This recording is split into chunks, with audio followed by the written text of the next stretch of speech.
Hey, everybody. Welcome back to the No Level Cap podcast. And today we're bringing in the new year by presenting to you our top 10 anime for the winter anime season for 2026.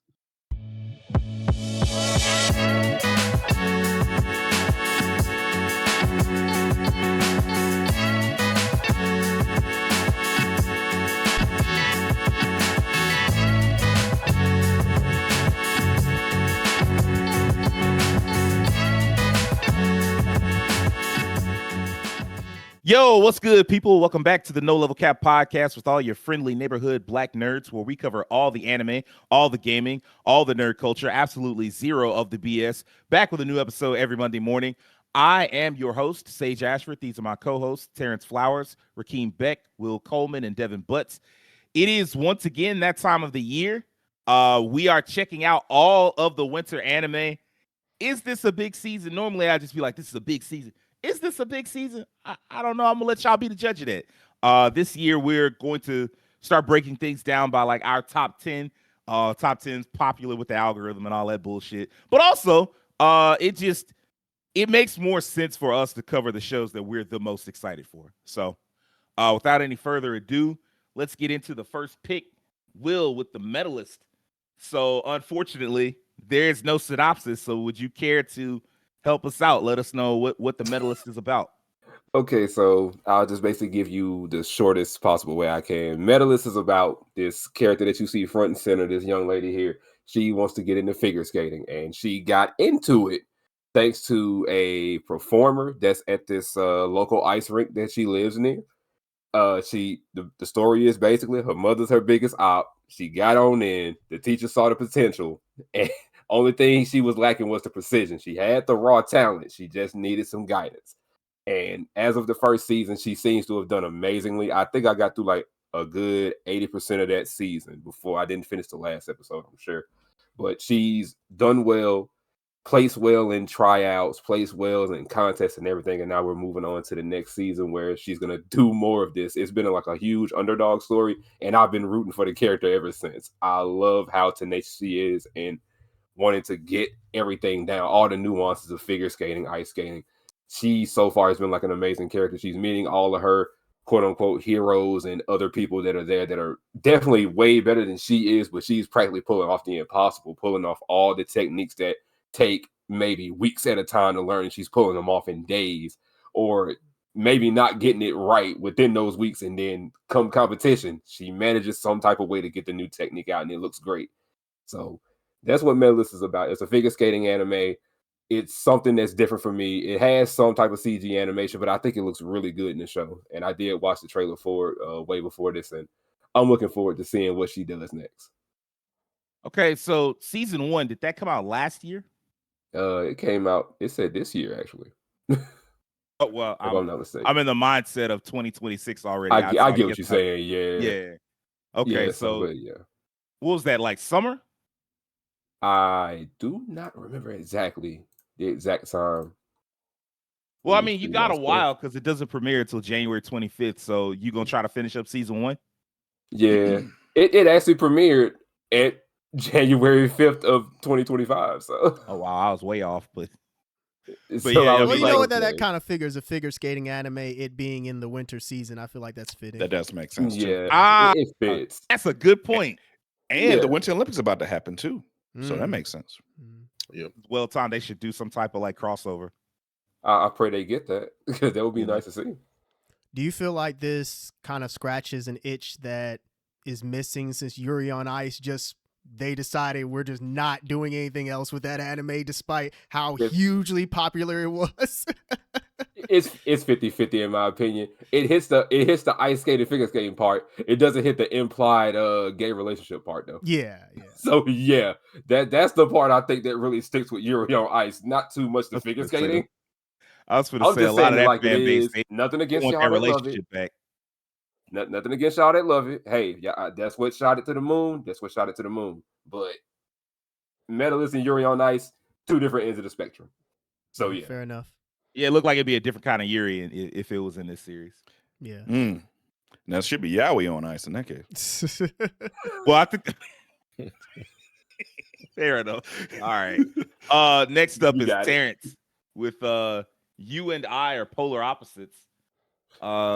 Simple enough. Suzuki's a high school girl in love, but the guy she's falling for is nothing like her. While she's cheerful, outgoing, and always trying to fit in, her classmate Yusuke Tani is stoic, quiet, and doesn't seem to care what people think of him. Will Suzuki be able to overcome her anxieties and ask him out, or will she discover that opposites don't really attract? What's up, Terrence? Okay. So this one, based on that synopsis, it's not going to be anything like you read that synopsis and think like, oh, I mean, I've seen dozens of anime like that. Like that's nothing really special in and of itself. Like the quiet guy and the more energetic, like outgoing girl, and they're in high school. You know, there are dozens of anime like that. I will say though, if we had like when you go and watch the trailer, there are some things that do stick out about it. One is the art. It is really, especially with the girl, like there's some very quirky animations going on with her. Yeah, I guess like I'll say the art and the animation. The art and the animation seems like really interesting and makes it pop. The characters, like not just the main two characters, but the surrounding characters, it seems like it's going to be a pretty interesting supporting cast. This is just one of those anime where if you're into romantic comedies, this will probably scratch the itch for the season. And based on what I was seeing in the comments of the trailer, a lot of people are saying that the manga is quite good, that the supporting cast is very good. The two leads, their relationship is very interesting despite it being nothing like original. Like I said, the quiet, more stoic guy who's kind of like off to himself, where you have like the Gayu energetic girl who is drawn to him because they're like the opposites in a sense. And yeah, I think this will just be a fun one to watch. It's one of those where it may not have like the most original concept going for it, but the execution is what really is going to matter. And just based on the trailer, I'm interested in giving it at least one episode to see how it goes. And from there, you know, we'll see if it's something that I stick with or not. But yeah, I say for this one, watch the trailer. It looks fun to me. I think it'll be a good time. We'll see how it goes.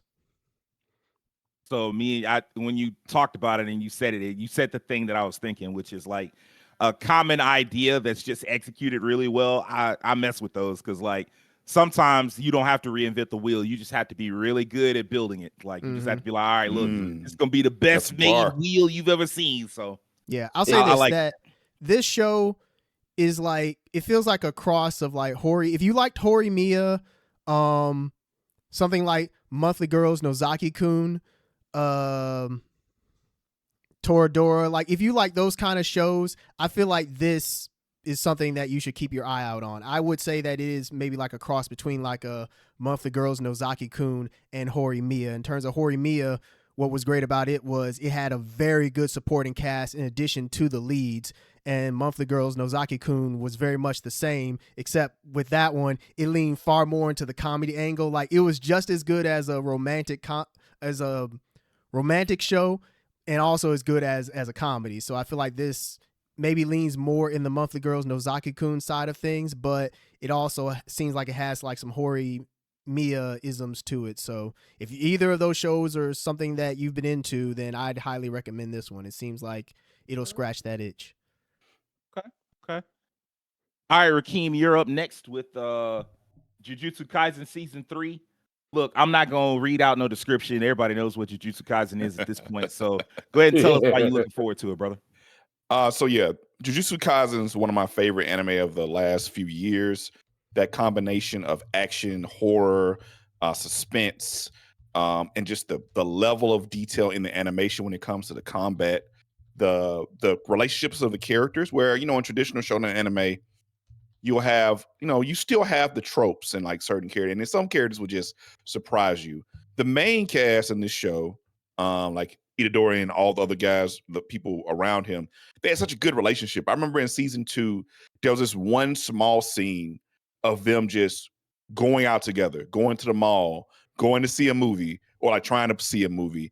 And I was thinking, man, you know, like, you know, a lot of anime these days, you'll have the group that's together, but they're like so in these super specific tropes. Like I can't ever see Sasuke and Naruto going to a movie together. Like they're not, they're like diametrically opposed in some regards, even though they're comrades.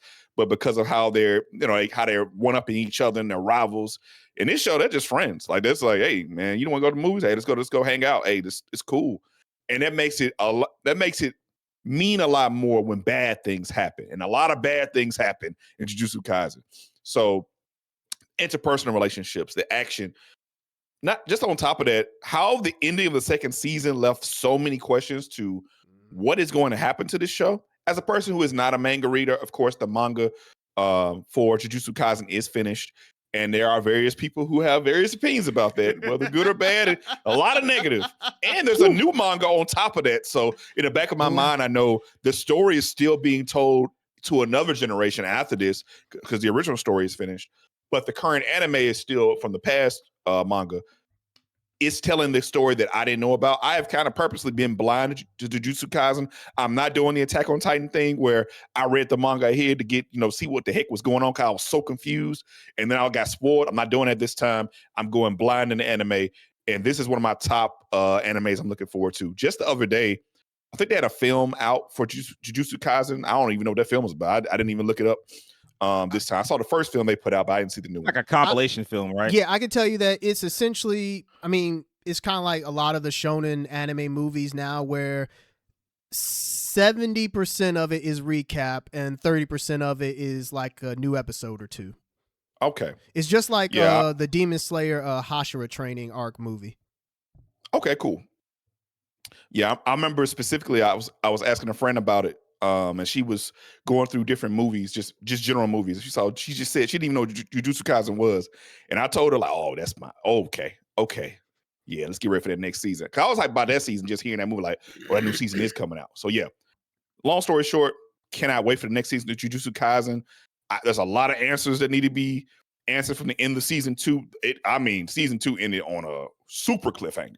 So you have to address that. So I'm looking forward to it. Well, as somebody that's not following Jujutsu Kaisen, I can tell you look at that subtitle and it sounds like it's about to be rough. Oh, the Culling game? It the sounds Culling like game. That trailer was sound like it's about to be fire. a lot fewer characters. So we lost some homies Devin. in season 2. I swear we did. Look. Oh my God. Lost some good ones. Devin, you're not the only person that had this on their list, but I'm gonna let you be the one to talk about it. Hell's Paradise season 2. It's again like a season 1. Like we not gonna have too much of a description, so I'm gonna just let you take the lead on it. Yeah, it's been a long time coming for this. It feels like it's been a while since the first season came out, and this is one. I think most of us here were fans of this, but like this is one I saw like when we first preview. I'm like, this one of the ones I'm looking forward to, and it wound up being one of the best one out that year. Such a good show. Just like Jujutsu Kaisen, it's like that ending was stuff happening. There's a lot of stuff like what's going on now, some questions answered. The main character protagonist has like some new powers and stuff now.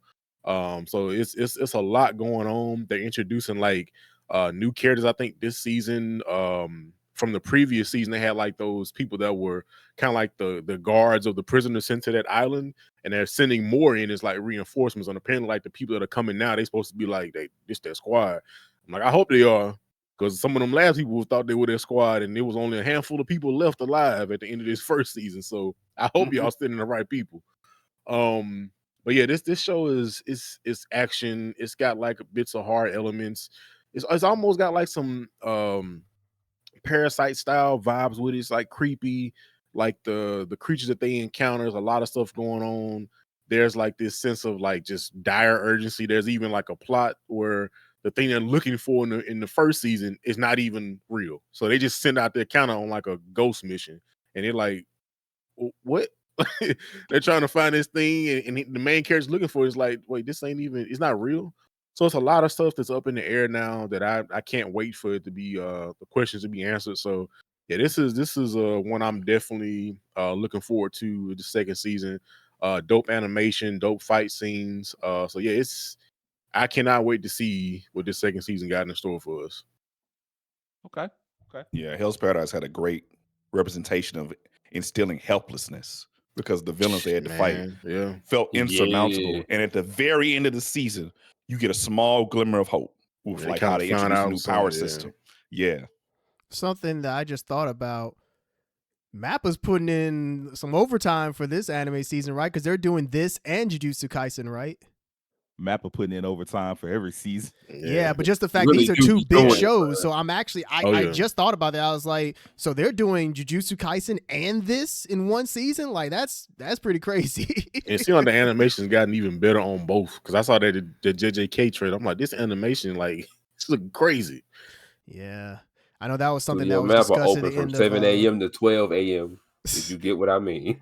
That was something that was discussed during Jujutsu Kaisen season 2 was the fact that toward the end, there was a lot of discussion about. I think like there were people who left because they were being overworked. Like it was really taxing. Like finishing that season, there was just a lot that went into it. So I hope that they have somewhat better working conditions, considering they're working on two titans Hopefully. of the show, titans of a They went show and this found season. some random animators on Twitter, and they working them to the bone now. And they don't know the reputation, or they do, but they ain't been there themselves. So they just like, hey man, it can't be that bad. Only to find out it is that bad. Yeah, they do be recruiting people online for animators Randomly. now. So the internet has become like social media has become such a tool for so many different industries. It has. Yeah. it's too bad all this great animation going around. One Punch Man couldn't get a little bit of something. Man, get- you know what? get a Not crumb even of good gonna get animation. into it. One slide, man. Shit, One Punch Man is that shit turned into One a frame, classic man. Optimus Prime quote. You seeing all these other companies getting great animation, and they just like, one shall stand, one shall fall. One Punch Man was the one that fell all the way off a fucking cliff. Good God. They did OPM dirty, bro. Dirty. Extremely dirty, man. I don't understand. Like I keep saying it can't have been that popular in Japan because that shit was a juggernaut here in America. It was very rapidly becoming one of them. In fact, it was one of them ones after the first season, and they just, I don't know. And it probably like with how bad season 3 is, there probably won't be a season 4. So it probably killed it. So I mean, like whatever thoughts they had, it's like, hey man, well don't worry about it. You'll never have to animate it again because people probably moved on now. So, I guess I'm next up. Let's talk about Tune Into the Midnight Heart. Okay. When Arisa Yamabuki was all alone in bed at night, he was able to find solace in the voice of a radio host who went by Apollo. However, one day she simply stopped broadcasting without any explanation. Years then passed, and Arisu is now a second-year high schooler. He makes it his mission to search for Apollo as there is something he wants to tell her. He doesn't know what she looks like or even what her real name is, but he manages to get some leads on her in his school broadcasting club. That's where he meets 4 girls who all dream to get a job where they can make full use of their voices. Just who is Apollo, and how will those 4's dreams pan out? I just like the idea of stories that talk about media, you know, like especially like when you have kids that are trying to figure things out. And so like getting a chance to explore different mediums, because each one of these protagonists has like a different thing that they want to pursue in like media.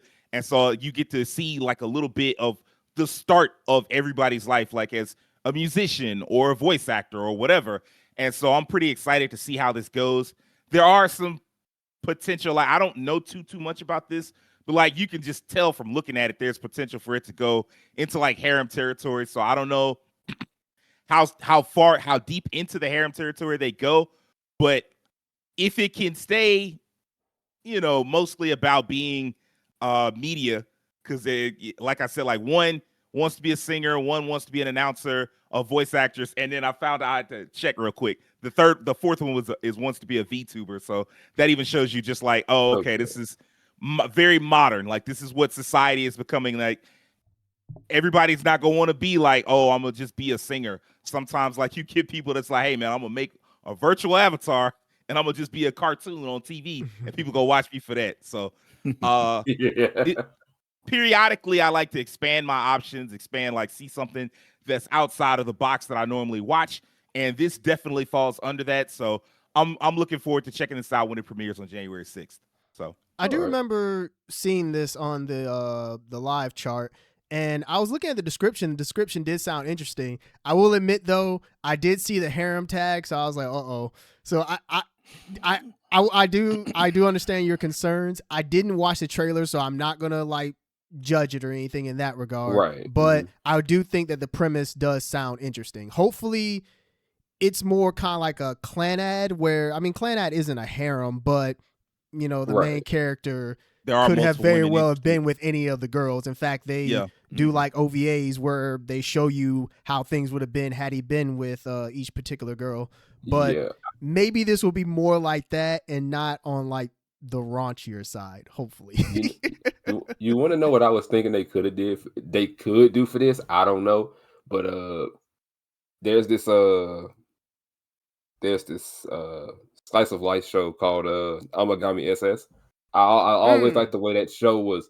I always liked the way that show was formatted because it was based on a visual novel, and instead of them having him like be like talking to every girl throughout the whole season, they gave each girl their own arc. So each time, like every 4 episodes or so, he would aim at this girl, but then the next set of episodes, he would reset and set him to the next girl. I remember that. Yeah, so I always say that's the best format for that type of thing. And if they did that like this, that would be kind of cool to see. Well, if they did it that way, it wouldn't be a harem. It'd just be a straight up romance. I know, but I think for harems, they gotta have like, oh, I'm chasing all of them, or all of them fall in love with me at the same time somehow. Like, sure. Yeah, I know, but it was just a thought. I was like, maybe if they did it that way, that would be cool. I mean, I'm imagining something more straightforward than that because that was a very unique idea that I don't think I've seen anybody else do it. So. Yeah, I don't think any other show has really done it quite that way. Like the closest thing would be like that isn't even remotely romance is Higurashi, where you have like an arc that changes like over like every like few episodes or something like that. So every few episodes somebody dead, but we ain't gonna talk about that. Next up, Journal with Witch. Reclusive novelist Makio Kodai has always preferred the company of books, but when her sister and brother-in-law pass away, Makio unexpectedly becomes the guardian of her 15-year-old niece, Asa Takumi. As they navigate grief, clashing personalities, and the challenges of living together, the two slowly open their hearts to each other, discovering warmth, understanding, and the meaning of family. What's going on, Terrence? So this is one of those ones where upon reading the description, you might be thinking like, "Oh, this is gonna be one of those like sad anime," and that was definitely my first thought. It probably will. Yeah, it probably will start out that way. Obviously, given what happened, but it is also one of those anime where, because of a tragedy, it'll bring some of the characters together through that tragedy, and you'll learn more about both. And you'll see like their progression as the story goes on. With this one, the thing that really sticks out to me is the fact that it falls into the josei demographic. And we don't get many anime under the josei demographic, which for those that don't know, that's for adult women. It's seinen is like adult men, right? Or is that just adults? Yes. Okay, so it's just the opposite of seinen, where it's for adult women, where seinen is for adult men. So essentially it's the grown-up version of shoujo. And like I said, we don't get many josei anime at all. So the fact that was under that category, I was like, okay, this already has me intrigued. When you watch the trailer, like the description says, it's about the teenage girl who she lost both her parents in a car accident, and her aunt who suddenly becomes like her guardian. And her aunt is an author who is more like reclusive. The girl is a bit more like outgoing, and the aunt is more reclusive. So you have like personality clashes in that regard. And it's essentially them learning how to live together despite these circumstances. I really like the art. Just the story seems really intriguing. And like I said, the fact that it falls under the josei demographic, that has me interested. This is one of those where I'm interested to see where it goes. A lot of people, the usual complaint is, anime has a bunch of kids in it. Where's the anime for adults? This is one of those ones right here. The author, she's 35.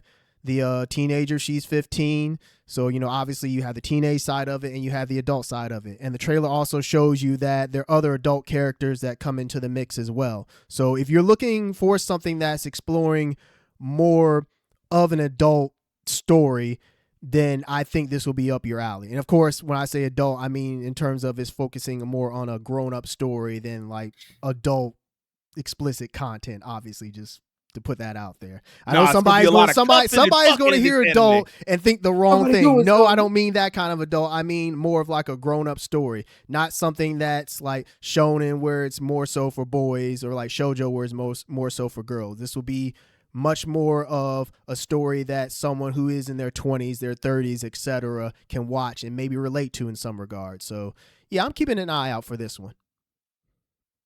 Look, all I heard was adult. And so I'm going to be disappointed personally and hold you accountable if it ain't no fucking in this anime. Dang. I was sure hoping GOON. Here we go again. I will admit though, I will admit, at first I thought that, well, I'll say this. I'm glad that it's not an adult male and a teenage girl story, because there are others that have done that, and you're always hoping and it went down the wrong path. Yeah, you're always hoping it doesn't go down the path. There's that one anime or manga that did that, and a lot of people hate how it turned out. I can't think of They never the let name. it go. Drop. Yeah, that's it. Usagi Drop. Yeah, that one. Yep. Yeah, a lot of people did not. I don't know if the anime completed. The anime ended way before. The anime ended early, and everybody liked it more for that. Okay, yeah, the manga is the one where people did not like the way it ended, and I mean, I could see why. Like, yeah, you shouldn't have it where an adult character and underage character grow up together and they end up together. That's just, it's creepy. That pissed me off. It's the definition of grooming.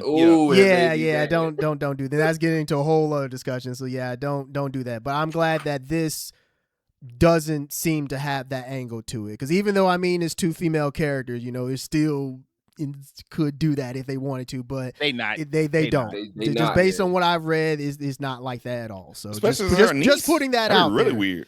Yeah, that's a good point too. Yeah, exactly. I mean, I'm just putting that out there because it's one of those things where some people may have that concern, but I don't think that's a thing here. Just putting that out there, that's all. And as far as the niece thing, that shit don't matter, because Usagi Drop, the nigga was taking care of who he thought was like his granddad's daughter, but then like they eventually wrote it that like, oh yeah, y'all not related at all, just so they could do the stupid relationship shit. I'm like, get the fuck out of here, bro. Yeah, that's exactly what they did say. I'm not even somebody that read it. I had to do research on it for like a different article that I was writing, and I found out what the plot was. I'm like, man, shut the fuck up.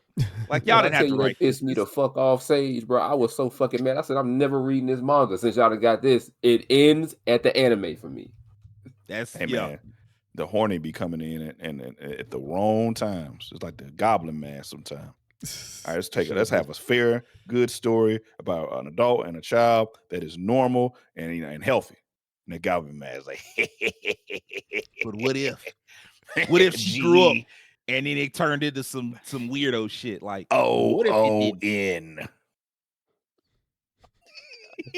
Okay. Next up is Dead Account.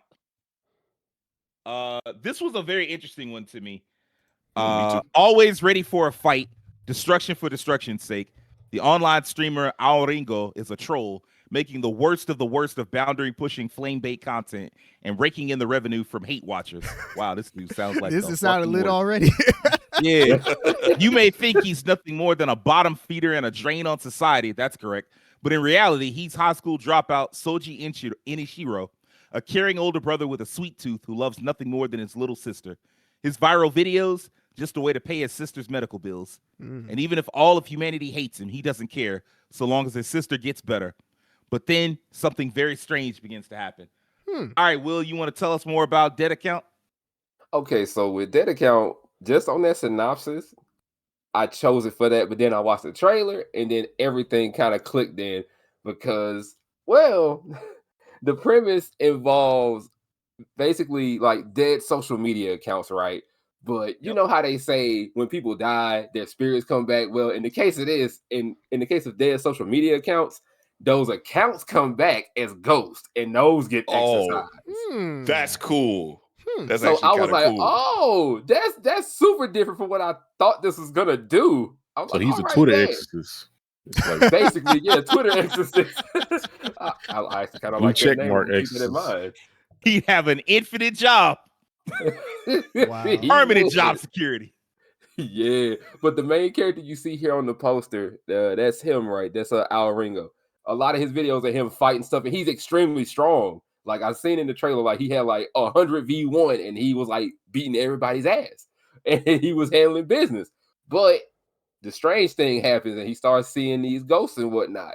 So he ends up having to go to this exorcist school. But when he gets there, he realizes I might be strong, but everybody here is 100 times better than me. Like they are stronger, faster, can manifest these big weapons. I think in there, like a dude manifested like a war hammer basically and swung it at him in the entrance, and he was just like, I don't belong here. So he just but yeah, so now he's in this exorcist school trying to get his strength up. He said, if I'm gonna do this, I'm gonna stay in this school, I'm gonna get it together. And I believe he's doing that for the sake of his sister as well. And I guess he's probably gonna record some of it too. So that adds to him putting the videos out, getting the money for his sister.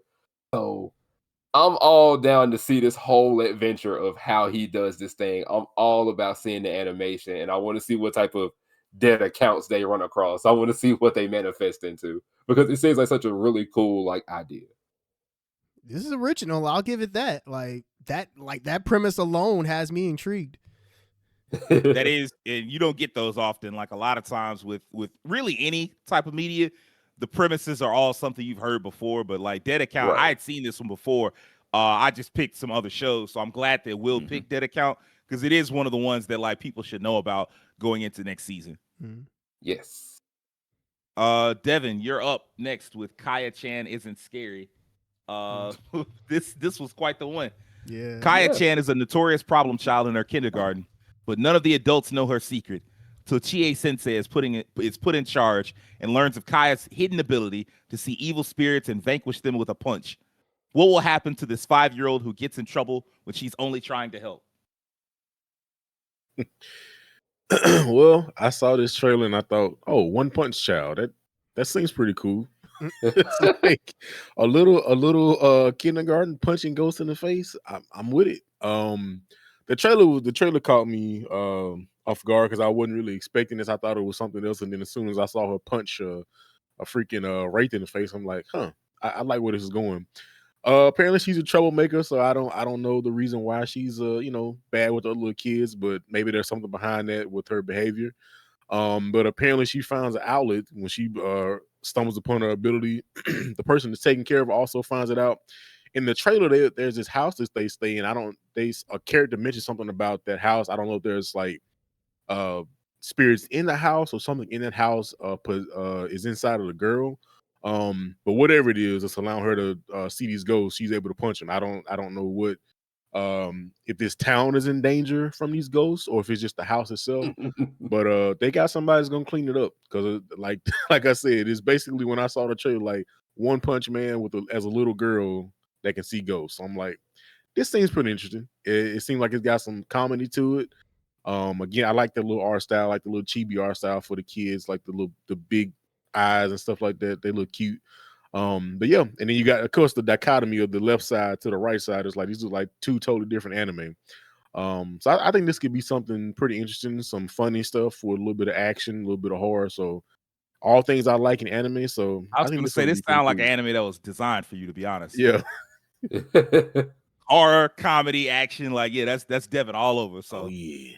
I hope this is lit because I mean, like at first I just overlooked it, but then I read the description and I was like, oh, there's a lot going on. I mean, that trailer. You watch that trailer, she clocking these ghosts, man. Like she like wow, like dang. Maybe this is the way you need to use your anger, little girl. If anything, it reminds me of a less comedic, and I had to look it up to get the name. Miekuru-chan. Miekuru-chan. Yeah, it reminds me of like the kid version of that. Like the kid less etchy, less comedic version of that. I mean, there might be some comedy involved in this, but just based on what I saw with the trailer, it seems like that's not the part that they're leaning into as heavily. But yeah, it looked interesting to me when I saw the trailer. I was like, huh, this could be good.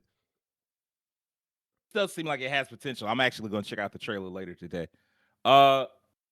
Next up is one that everybody here, I'm pretty sure, is going to watch, even though we didn't all put it on our list. Oh yeah. Yeah. Oh yeah.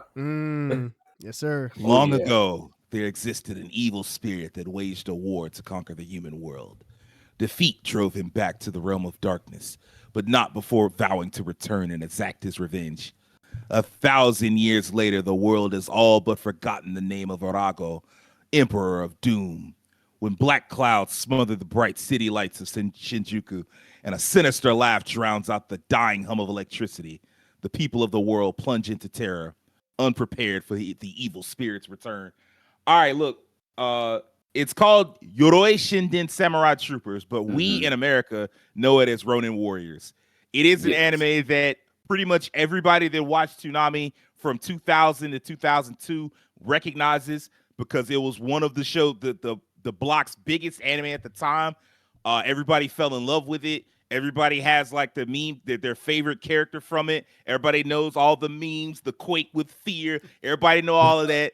Everybody's fucking hyped. So Rakeem, take it away. Yes, brother.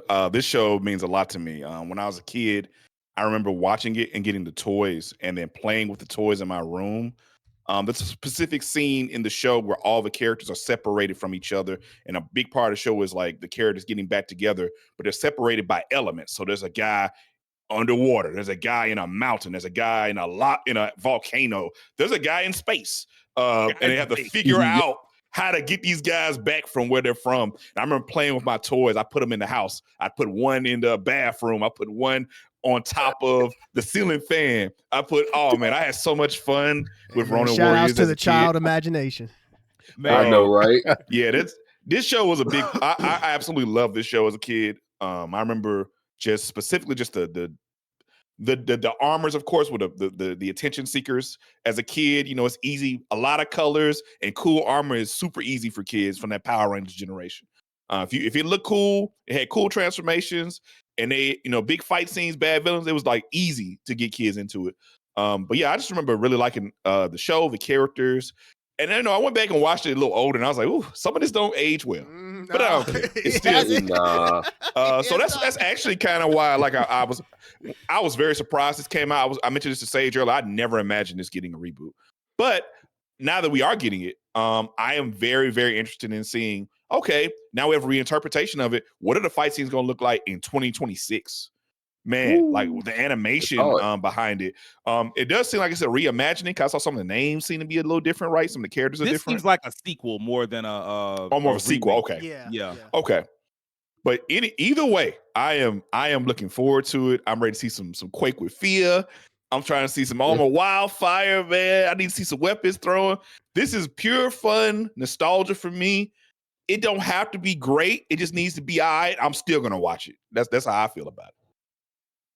I'm on the same page with you. I am shocked. Yes. I talked about this with Devin the other day. I said, this is not even the one that inspired all this. Like, I'm surprised that this is getting a remake or a sequel or whatever it is, reimagining, whatever it is. I'm surprised this is getting it and not Saint Seiya. But hey, man, I liked this and I never liked Saint Seiya, so I'll take it. Well, to be fair, Saint Seiya's had like so many adaptations in the last decade. Live action, like, 3D. Saint Seiya never went away, really. that is true, because they got like the one where it's like an all-female cast. They got another one that was set in a whole different time period. Sure was. So yeah, they got all of it. So yeah, you got a good point there. So I guess that's probably why they like, hey man, we didn't tap Saint Seiya dry, short of like a full-on remake. We might as well terrible live action adaptation that I don't know why they made. Yeah. Wait, which live action you talking about? The one they put on Netflix. Oh, okay. Yeah. Oof. But yeah, I mean, this should be exciting. Starts the year like it's pretty close to the start of the year, coming out January 6th. Looking forward to it. 16 days to go. Well, 17. Yeah, we got a couple more. My last one, and then there are a couple that I just want to talk about just because they're all such big deals. But there's also Fate Strange Fake, which is my last one. In a holy grail war, mages, masters, and their heroic spirits, servants, fight for the control of the Holy Grail an omnipotent wish-granting device said to fulfill any desire. Years have passed since the end of the 5th Holy Grail War in Japan. Now, signs portend the emergence of a new Holy Grail in the Western American city of Snowfield.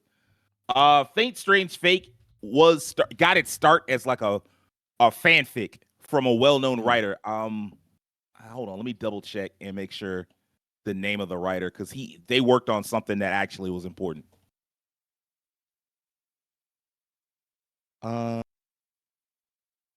They worked on Bakano and Durarara. Okay. Ryogo okay. Narita. Yeah, so they did this. They did like a fanfic based on like the Fate universe as kind of a joke, and then like the actual person behind Fate gave it a look and was like, "Hold on, now, you kind of cooking right here." And so they changed stuff around and actually published it, and then from there on, it turned into like a real light novel, and it's been like it was a fairly popular light novel. It has a lot of fan service, a lot of references to other Fate media, like the anime, the light novels, the mobile game. It's got references to all of it. And they announced that it's been a long journey for this to get an actual anime. Originally, they announced the anime like years ago, and then they released basically an episode 0 that was like a movie. And the movie came out, I think, maybe 2 years ago. And everybody was like, oh, so we're going to get the anime like soon? And then, no, you have to wait. And then they put out episode 1 early as like a preview and still wasn't out. And this is finally where we're going to get like the actual anime over the course of like a weekly time period. So that's kind of cool. It's exciting. And like the animation looks incredible, which it should. Because, I mean, hell, you was taking forever to get it done anyway. And also Fate tends to look good. Fate Grand Order looked good. Fate Zero, Fate Unlimited Blade Works, they all look great. The Fate Heaven's Field movies, dark as they all look fantastic. So yeah, before there was Demon Slayer, before Ufotable was known for Demon Slayer, they were the ones cooking on Fate. So yeah, they were known for Fate. I think A1 Pictures is doing it this time. Let's see. That makes sense because they did what they did one of them that I can't think of. It was Apocrypha, I think. I think they did Apocrypha. Not one of the best Fate anime, but the animation was good. So yeah. That lines up. The trick to Fate Strange Fake is that Fate has always had all these different rules, like, oh, every 40 years we have this war. It takes place in this specific city because we're taking advantage of the magical ley lines in that city. And we have certain mage families that want to participate and yada, yada, yada. And Fate Strange Fake takes all the rules of Fate and throws them into the fucking garbage. And they're like, look, nah, we're going to have the war in America. It's only been a few years since the last war. We're going to go ahead and come up with like a fake holy war or holy grail war. And then some other stuff goes wrong. And so it winds up with way more servants, way more masters, magical being, like, because a lot of the magicians that are involved tend to be from mage clans that are like very ancient. They're like, nah, we got a whole bunch of new crews coming in and they want to take over. They want to get control of the Holy Grail. And so there's so many different things working against each other. And it's very exciting. Even like it should be exciting to anyone that loves like high concept narratives. It should be exciting to anyone that loves a lot of like really well animated fight scenes. Cause like even the first episode or I think the opening, the episode 0, even episode 0 had like a great fight scene in it. And it should be exciting to everybody that's a Fate fan because this is a well-written extension of the Fate storyline. And then also at the same time, it's got like a ton of references to other Fate storylines. Because there's a specific reference in episode 0 to, what's his name? To Fate Grand Order. Because there's like Gilgamesh and his longtime partner, Enkidu. And so like just seeing that, and it's one of the coolest fight scene moments I've seen in years. Like there's a showdown between the two of them because they always wind up fighting, and the showdown is just fucking stunning. Like I if you like cool fight scenes, just for that alone, I would advise you to go check out episode 0. And if you like it, you can keep watching. So yeah, this is definitely one of the shows I'm looking forward to the most. Glad it's starting on January 3rd because that's not that long from the start of the year. So looking forward to getting into this. Now, there are a couple more that I just wanted to get because they were such a big deal. Terrence, you want to tell us about Frieren Season 2? Well, first off, I will admit I have not finished Season 1 of this. And that's something I actually want to try and rectify over the next couple weeks before this comes out. This was a huge anime, like bigger than I think anybody thought it would be. Depending on how this anime ends up, it could be like the next Full Metal Alchemist in terms of like, this is one of those ones that you can recommend to anybody. Like if you don't know anything about anime or you're trying to get into it, this is one of those ones that you could recommend and you couldn't go wrong. That first season, it had not only like appeal to people who've watched anime for a long time, but also appeal to new people. People were cosplaying these characters. Like people really just got into this show. And despite the fact that it didn't end up winning Anime of the Year at the Crunchyroll Awards, a lot of people said this should have been the definitive winner just based on how huge of a success it was. So yeah, this is one of the ones that a lot of people are going to be tuned in for this year. Depending on how it goes, we could easily be looking at an Anime of the Year contender. Yeah, I just need to finish the first season of this, and I'm definitely ready to dive into season 2. You hear about the big complaint people have about this season? I haven't. What is it? The runtime, that it's only going to be 10 episodes. Really? Yeah. Yeah, it's gonna be short. It's same studio doing it, right? Yes. Oh. I think the problem is the manga's been on hiatus. I think the mangaka is like going through some stuff. And so it's been on break for a long time, like a really long time. And so the concern was if they do a full core, that they might catch up a little too quickly. So that also means there's some arc that people are really looking forward to that's not going to get covered. But I mean, you know, them be the breaks. I mean, if the manga is, the manga isn't still like, I mean, it's still being done, but if it's on hiatus, then yeah, they're easily going to catch up. Cause I mean, the last season was, I think, a full 24 episodes. So if they did another 24 episodes, they'd be right on the heels of the manga. And you just don't want that. You want to space it out because you want the manga to get away. That way you have material to adapt. Cause if they adapt everything up to this point, well, you're going to be waiting for another season for quite some time. So I can understand the frustration, but at the same time, I get it. So, you know, look, better this than what they did with The Promised Neverland. Yeah. We're going to talk about that. And also, I know this was months ago, but the voice actress for Frieren, she had been honestly working under medical supervision like for like a year. That. So like a few months ago, they announced that she's gonna be limiting her activity. So I don't know if that may have a hand in this as well with how long she's gonna be having to do this. So I think 10 episodes aside from the manga thing, I think that's more or less to help her too. I heard about that. That makes sense. So yeah, I mean that's one of those things where you have to, consider that as well. So yeah. Hope she gets better.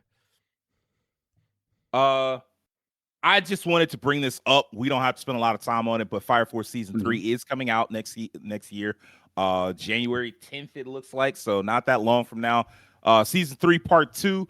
This is, I think, the last of it. I don't think they're doing any more. There might be a part 3. I kind of hope there's a part 3 because I think there's not enough time left, right? Because this is supposed to like. Fire Force season 3 is being marked as the final season of Fire Force. So if you got to split it up and do a whole bunch of extra season like parts like fucking Attack on Titan, so be it. Just adapt it properly so that everybody has like a full adaptation, so that everybody has faith that you won't fuck it up when you do Soul Eater for reasons that I won't describe. This is the final season, right? Yeah. Yes. Okay. Yeah. Wait, you talking about Trigun? No. Fire Force. Well, season 3 was originally called the final season, and so that's why I'm saying I hope part 2. I hope they wind up doing a part 3 because I don't think part 2 is going to be, unless it's just really long, like they announced recently with what is it? Reincarnated as a Slime. Yeah, did y'all hear about that? 5 cores. Is that what you said? They said it was 60 episodes. Wow, one season. See, they announced that season 4 of Reincarnated as a Slime was going to be 5 cores, which a core is 12, 13 episodes. And so it's like they'll air 2. It'll be split core. The first 2 cores will air in spring or something like that, sometime next year rather. And so like 26 episodes to start, and then they'll have another 36 cleared. And it's like, man, I guess y'all just gonna finish doing the whole series. They couldn't that's just 2 seasons put together. Japan must really fuck with that show for them to go all out with that. I think they just put out another movie. I guess the movie must have did gangbusters, and they was like, let's just go ahead and do the rest. So I don't know. Devin, you want to give us the rundown on Trigun Stargaze to close us out? Me and you were talking about this not too long, a couple of days ago. I like the OG Trigun. It's one of my favorites, one that I miss. It's a classic from all of us on this panel. Glad to see it got some recognition and got like, a modern take on it. The visuals I do like. I'm not as much of a fan of like the 3D melding, but this is one of the better like uses of 3D in like anime that we've had. Sometimes there's some horrible cases. The Berserk, when they used that was terrible. On the Musha was bad. There's a lot of bad examples. That new Fist of the North Star not looking too hot. We talked about you talking about that weird looking. I saw a trailer for one. I'm like, this ain't it, bro. I don't know. It's supposed to be a remake. It's supposed to be a remake of Fist of the North Star, and I was like, I don't know why y'all. Yeah, exactly. I'm like, this shit is 2025, and it looked worse than the one from 1980. Yeah, it's a don't make. Yeah. I apologize, y'all. Fist of the North Star is one of my favorite animes ever, and the fact that they just can't just, all right, let's do a readaptation of one of the best animes of the 80s and just make it look good like JoJo. A really direct competitor. Anime. They said, screw it. I mean, I'm with you. It don't make no sense for Fist of the North Star to get what they got. Like, it's like they're putting no respect on that manga. I don't understand. Yeah, but go ahead, Devin. But luckily, the Trigun has gotten a much better treatment with this show. I watched most of the when the new one came out. I watched most of it, so I'm kind of curious to see what this one is. There's some things about it I'm not as into. Like I said, the aesthetic. I kind of wish they'd just went with that, like Rama 1/2 and Yaiba, where they just took like that old school style, but just kind of modernize it so it looks good for like the modern era. I kind of wish they'd have done it with this show, but I feel like this is also kind of one of those like FF remake type things where they're trying to appease maybe to a new audience, people that don't know about Trigun. That's what I would imagine.